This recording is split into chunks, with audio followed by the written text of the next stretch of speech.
नमस्कार दोस्तों, स्वागत है आपका हमारे चैनल पे। और आज हम बात करेंगे कॉलेजियम सिस्टम के बारे में। कॉलेजियम सिस्टम को जानने से पहले दोस्तों इमेजिन करके देखिए, आप पे किसी नेता के दबाव में आके पुलिस ने फर्जी केस लगा दिया है और जो पुलिस है, प्रशासन है, वो उस राजनेता की उंगलियों पे नाचता है। आप परेशान हैं, आप सब कुछ ट्राई करके देख चुके हैं, लेकिन अब आप नेता के पास नहीं जा सकते। आप ऊपर पुलिस के जो ऊपर लेवल के अधिकारी हैं उनके पास नहीं जा सकते। इसके साथ ही साथ प्रशासन में भी आप विश्वास नहीं कर सकते, क्योंकि वहाँ पे भी जो राजनेता है, हमारा जो सिस्टम है वो इस तरह का है कि वहाँ पे जो ये पॉलिटिकल पार्टीज़ होती हैं, नेता होते हैं, इन लोगों का काफ़ी दबदबा होता है। तो अब आपके पास क्या विकल्प बचता है जहाँ जहाँ से आप न्याय की उम्मीद कर सकते हैं? तभी सवाल आ जाता है न्यायपालिका का। दोस्तों, अदालतें ही हमारे देश में ऐसा सिस्टम है जिन पे हम विश्वास कर सकते हैं और जो जो नागरिक हैं वो उनके अधिकारों की गारंटी देती है। अगर सरकार या फिर पुलिस या प्रशासन कोई भी अगर हमारे जो अधिकार हैं, मौलिक फंडामेंटल राइट्स हैं, उनको अगर कोई उल्लंघन करता है उनका, तो जो न्यायपालिका है वो इंटरफेयर कर सकती है और हमारे अधिकारों की रक्षा करने की गारंटी देती है। अब दोस्तों, यहीं पे जब आपकी एक ओनली जो होप होगी वो एक अदालत से जमानत लेना होगी, और उस केस में सब कुछ डिपेंड करेगा उस न्यायाधीश के ऊपर जो उस अदालत में बैठे हैं। उन न्यायाधीश का निष्पक्ष होना बहुत ही ज़रूरी है, क्योंकि अगर वो भी राजनीतिक दबाव में आके काम करेंगे तो फिर आपको न्याय कैसे मिलेगा, क्योंकि आपको पहले जो नीचे के लेवल हैं उन पे अन्याय हो चुका है आपके साथ। तो वही एक जगह रह जाएगी जहाँ पे आप उम्मीद करेंगे कि यहाँ पे कोई राजनेता का हाथ ना हो, या ये जो सिस्टम है, जो न्यायपालिका है, वो नेताओं के दबाव में आके काम ना करे। अब हम बात करेंगे कॉलेजियम सिस्टम पे। क्या कॉलेजियम सिस्टम है दोस्तों? कॉलेजियम सिस्टम हमारे देश में जो अपर जुडिशरी है, जहाँ पे हम हाई कोर्ट और सुप्रीम कोर्ट की बात कर रहे हैं, तो वहाँ पे जो जजेस होते हैं, जो न्यायाधीश होते हैं, उनकी नियुक्ति करने के लिए कोर्ट के द्वारा अपने आप में पैदा किया गया, या इस कह सकते हैं हम कि संविधान में इसका वर्णन नहीं है, ना ही सरकार जो हमारी संसद है उसने कानून पास करके कॉलेजियम सिस्टम बनाया है। ये जो हमारे आदरणीय सुप्रीम कोर्ट के जो कुछ फैसले हैं उनके द्वारा डेवलप हुआ है। हाल के समय में दोस्तों, सरकार और न्यायपालिका के बीच में काफ़ी खींचतान हो रही है, क्योंकि पिछले कुछ समय से जो सरकार है उसको कहीं ना कहीं लगता है कि न्यायपालिका में उसका हिस्सा होना चाहिए, जो जज हैं उन पे उनका कंट्रोल होना चाहिए।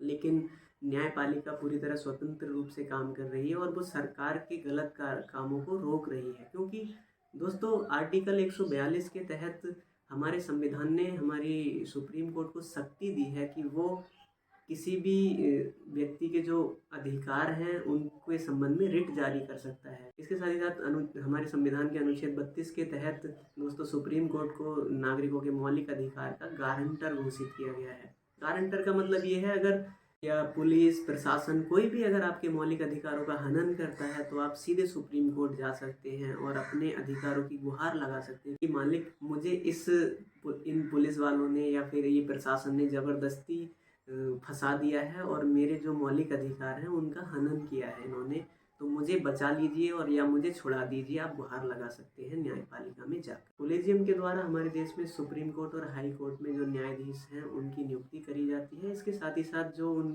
हाई कोर्ट में न्यायाधीशों के जो स्थानांतरण है उनको भी कॉलेजियम के द्वारा किया जाता है। हमारे देश के कॉलेजियम में दोस्तों 5 न्यायाधीश वर्तमान समय में हैं, जिनमें एक मुख्य न्यायाधीश होते हैं और इसके साथ ही साथ जो 4 वरिष्ठतम न्यायाधीश जो सुप्रीम कोर्ट के हैं वो शामिल होते हैं। हमारे देश में न्यायाधीशों की नियुक्ति पहले कैसे होती थी उसके बारे में जानते हैं, फिर हम जानेंगे कॉलेजियम सिस्टम के बारे में। दोस्तों, हमारे संविधान में कहा गया है कि जो हाई कोर्ट है और जो सुप्रीम कोर्ट है उनमें न्यायाधीशों की नियुक्ति राष्ट्रपति द्वारा की जाएगी। सुप्रीम कोर्ट में दोस्तों एक अहम जो पद है वो है मुख्य न्यायाधीश का। तो मुख्य न्यायाधीश की नियुक्ति राष्ट्रपति के द्वारा की जाती रही, क्योंकि अल्टीमेटली मुख्य न्यायाधीश की सलाह जो है वो अनिवार्य है अगर हाई कोर्ट या फिर सुप्रीम कोर्ट में न्यायाधीशों की नियुक्ति करनी है उसकी। दोस्तों, प्रारंभ में तो सब ठीक चलता रहा, कोई दिक्कत नहीं रही, सरकारें आती रहीं जाती रहीं और राष्ट्रपति के द्वारा जो मुख्य न्यायाधीश हैं उनकी नियुक्ति की जाती रही। प्रारंभ में दोस्तों जो सुप्रीम कोर्ट में वरिष्ठतम न्यायाधीश होते थे, जिनका मतलब कि जिन्हें सबसे ज़्यादा सुप्रीम कोर्ट में काम करने का अनुभव होता था, तो उनको मुख्य न्यायाधीश राष्ट्रपति के द्वारा नियुक्त किया जाता रहा था। लेकिन समस्या खड़ी होती है 1973 में, जब इंदिरा गांधी सरकार द्वारा जस्टिस ए एन रे की नियुक्ति करी जाती है मुख्य न्यायाधीश के रूप में। ये जो जस्टिस थे वो वरिष्ठता क्रम में चौथे नंबर पे थे। इसका मतलब ये हुआ इनसे जो ज़्यादा अनुभव वाले 3 न्यायाधीश थे उनको छोड़ के इन्हें नियुक्त किया गया था चीफ जस्टिस। सरकार का रवैया ये था कि जो ए एन रे थे वो इंदिरा गांधी सरकार के कहीं ना कहीं सपोर्टर रहे, इस वजह से उनको नियुक्त किया गया। इसके बाद 1977 में ही इंदिरा गांधी सरकार के द्वारा एम.यू. बेग को चीफ जस्टिस नियुक्त किया गया था, जो कि जूनियर थे और उनसे सीनियर जो जज थे उनको मुख्य न्यायाधीश नहीं बनाया गया था। तो दोस्तों मुख्य न्यायाधीश का इतना जो किरदार है वो इतना अहम क्यों है हमारे सिस्टम में? इसके लिए जो मेन रीजन है वो है सुप्रीम कोर्ट में जजेस की बेंच को नियुक्त करना। दोस्तों सुप्रीम कोर्ट में जो मुख्य न्यायाधीश हैं उनके पास ये अधिकार है कि कौन से जज किस मामले को सुनेंगे वो तय करेंगे। तो इसलिए ये जो पद है वो बहुत ही महत्वपूर्ण हो जाता है। इसलिए सरकारें कोशिश करती हैं, जो भी सरकारें होती हैं वो चाहती हैं कि जो चीफ जस्टिस हो वो उनके फेवर का व्यक्ति हो। कोलेजियम सिस्टम की जो उत्पत्ति है उसकी शुरुआत होती है 1981 में प्रथम जज केस, जिसे फर्स्ट जज केस कहते हैं, जिसमें SP. Gupta versus union of India के नाम से भी इस केस को जाना जाता है। इसमें 7 न्यायाधीशों की जो एक पीठ थी, इसमें फैसला दिया गया था कि चीफ जस्टिस की जो सलाह है वो बाध्यकारी नहीं है, सरकार असहमत हो सकती है। इसका मतलब ये हुआ कि अगर जो चीफ जस्टिस हैं वो अगर किसी न्यायाधीश की नियुक्ति किए जाने के फेवर में नहीं भी हैं तो भी सरकार उन्हें जज बना सकती है सुप्रीम कोर्ट या हाई कोर्ट में। इसके बाद 1993 में सेकंड जजेस केस में दोस्तों सुप्रीम कोर्ट ने अपने पुराने जो पिछला फैसला था उसको पलट दिया और उसने कहा कि जो चीफ जस्टिस हैं उनकी सलाह सरकार को मानना अनिवार्य है, बाध्यकारी है। इसके साथ ही साथ सुप्रीम कोर्ट ने कहा कि जो ये सलाह होगी वो केवल चीफ जस्टिस की नहीं होगी, चीफ जस्टिस अपने 2 वरिष्ठतम न्यायाधीशों की सलाह से रिकमेंडेशन देगा और फिर सरकार उसको मानने के लिए बाध्य है। इसके बाद 1998 में थर्ड जजेस केस में सुप्रीम कोर्ट से सलाह मांगी गई थी राष्ट्रपति के द्वारा। जो राष्ट्रपति उस समय के थे मिस्टर के.आर. नारायण, उन्होंने सलाह मांगी थी कि क्या जो फैसला दूसरे जजेस केस में दिया गया था सुप्रीम कोर्ट के द्वारा वो सही है या गलत है।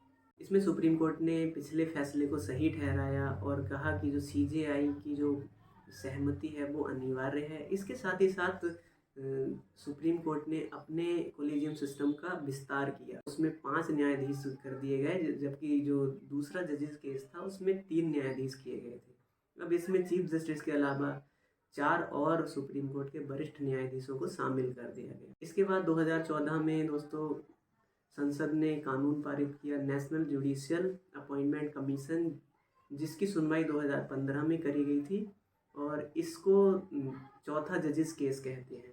इस केस में एनजैक जो ये संस्था है इसको सुप्रीम कोर्ट ने असंवैधानिक घोषित किया था। ये जो एनजैक था इसमें 6 सदस्य होने थे, जिनमें सीजेआई के अलावा 2 और सुप्रीम कोर्ट के वरिष्ठ न्यायाधीश और इसके साथ ही साथ जो कानून मंत्री हैं वो इसमें शामिल थे और 2 बाहरी व्यक्ति इसमें शामिल थे। सुप्रीम कोर्ट ने बहुत सी खामियां इसमें पाई जिसकी वजह से इसको असंवैधानिक घोषित कर दिया गया था। यही एक चीज़ है जो आज के समय में सरकार टारगेट कर रही है इसी को लेके।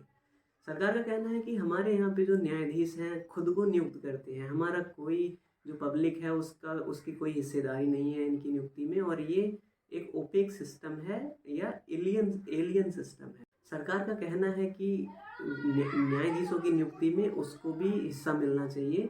इसीलिए जो वर्तमान में कानून मंत्री हैं मिस्टर किरेन रिजिजू और जो हमारे उपराष्ट्रपति हैं मिस्टर जगदीप धनखड़, वो लगातार न्यायपालिका को टारगेट कर रहे हैं और वो ये जो सिस्टम कोलेजियम सिस्टम है उसको गलत बताते हैं। तो कुल मिला के बात ये है दोस्तों, सरकार चाहती है अपना कंट्रोल की जो जज हैं उनकी नियुक्ति में भी हमारा कंट्रोल हो और हम सब चीज़ों को कंट्रोल करके चलें। लेकिन दोस्तों आज के समय में आपने देखा होगा जो हमारा पूरी जो मशीनरी है सरकार की, जिनमें सीबीआई, ईडी, एनआईए जो भी ये एजेंसियां हैं वो सब सरकार के कंट्रोल में हैं।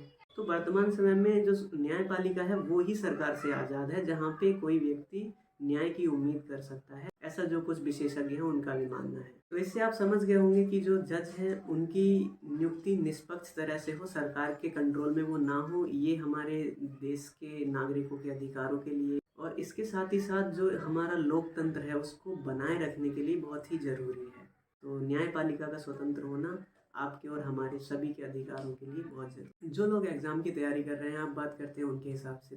दोस्तों, एकल न्यायपालिका की व्यवस्था हमारे देश में गवर्नमेंट ऑफ इंडिया एक्ट 1935 से प्रारंभ हुई थी, जबकि इससे पहले जो हाई कोर्ट थे वो एक दूसरे से स्वतंत्र। 1865 में हमारे देश में पहली बार हाई कोर्ट की स्थापना करी गई थी, जब बम्बई, मद्रास और कलकत्ता में हाई कोर्ट स्थापित किए गए थे। और ये जो हाई कोर्ट थे वो एक दूसरे से आज़ाद थे, मतलब किसी भी कोर्ट का दूसरे पे कंट्रोल नहीं था।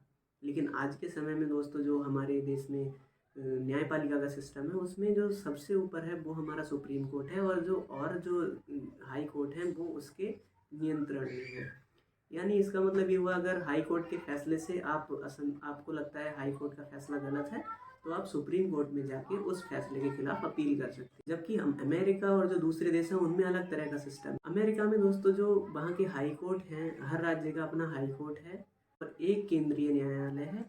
लेकिन वहाँ पे किसी भी हाई कोर्ट के फैसले को केंद्र के जो सुप्रीम कोर्ट है अमेरिका का, वहाँ चुनौती नहीं दी जा सकती, क्योंकि वहाँ के जो हाई कोर्ट हैं वो स्वायत्त है। लेकिन हमारे देश में इसके विपरीत जो हाई कोर्ट है वो सुप्रीम कोर्ट के सबऑर्डिनेट में काम करते हैं। वर्तमान समय में हमारे सुप्रीम कोर्ट में 34 न्यायाधीश हैं, और हाई कोर्ट में न्यायाधीशों की जो संख्या है वो निश्चित नहीं की गई है। कहीं पे 10 है, कहीं पे 20 है। तो मिलते हैं किसी और टॉपिक पे। Thanks for watching.